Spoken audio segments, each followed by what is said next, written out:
2001, 2, 3, 4, 5. 5 world championships in a row. 3 with Honda, then the move to Yamaha and 2 more. Proving that the rider, not the bike, makes the difference. Proving perhaps that Valentino Rossi is the greatest motorcycle racer of all time. But then, 2006, machine problems, human errors, and injuries. While Nicky Hayden is on a roll, racking up victories, podiums and points, taking the contest all the way to the final race in Valencia.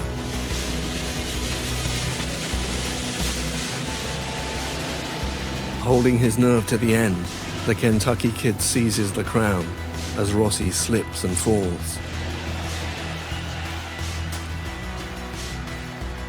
Loser. Well, what is it that racers say about second place? And now they're on him, the new breed. Younger, hungrier, faster, pressure like never before.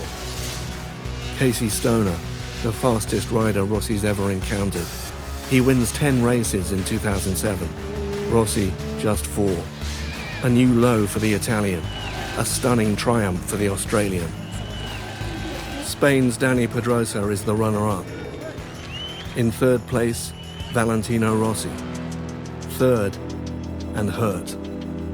3 broken bones in his hand after a vicious crash in practice for the final race, caused by a machine problem. He makes it to the start in Valencia, but not to the finish. Another machine problem.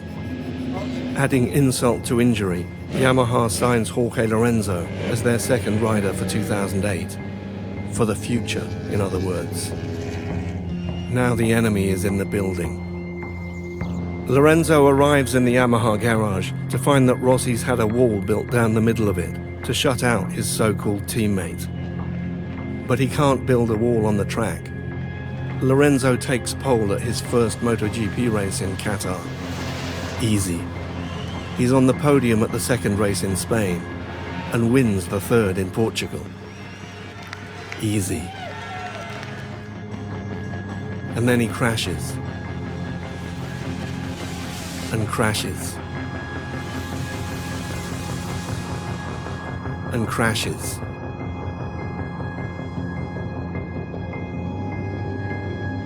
And puts himself in hospital.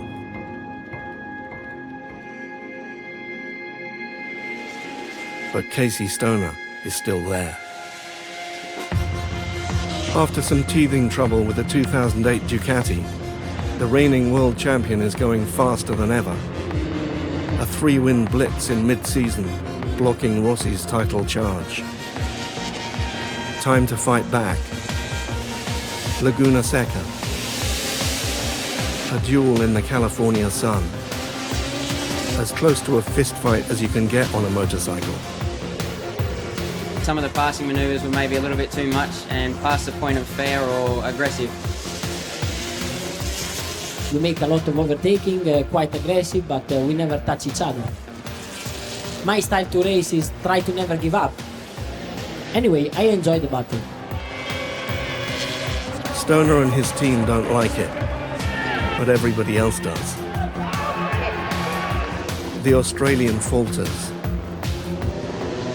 2 crashes at Brno and Misano. And worse, a wrist injury. Rossi is relentless. He wins 6 of the remaining 8 races. Stoner, 2.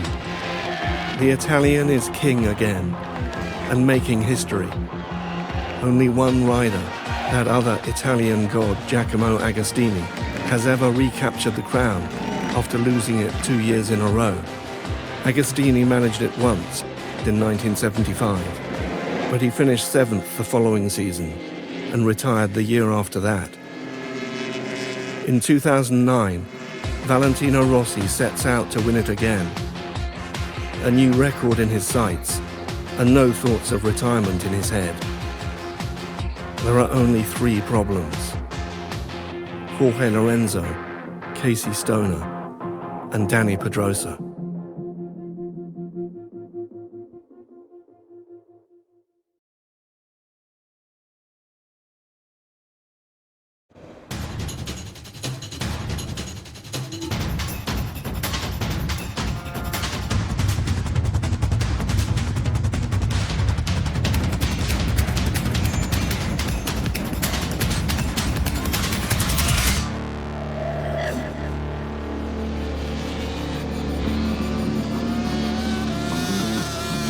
It's time to go racing, and Casey Stoner is ready. He had an operation to fix his wrist in November. He's on an all-new Ducati. He was fastest at the pre-season test in March, and now he's qualified half a second clear of Rossi. But he does have one worry. This year the fuel allowance for the race has been cut by 1 litre. Ducati are not totally sure that their bike will make the distance. Stoner makes a lightning start, then improvises economy mode. Beginning of the race, I was trying to run more corner speed and keep the bike flowing in a higher gear so we didn't use so much fuel. With 10 laps to go, Stoner is 2 seconds ahead of Rossi. We know that Stoner is very fast from the beginning. For one part of the race I was able to go like him, but not for all the race distance. What Rossi doesn't know is that Stoner has been riding conservatively. With 7 laps to go and fuel enough in the tank, the Australian shows Rossi what he can do.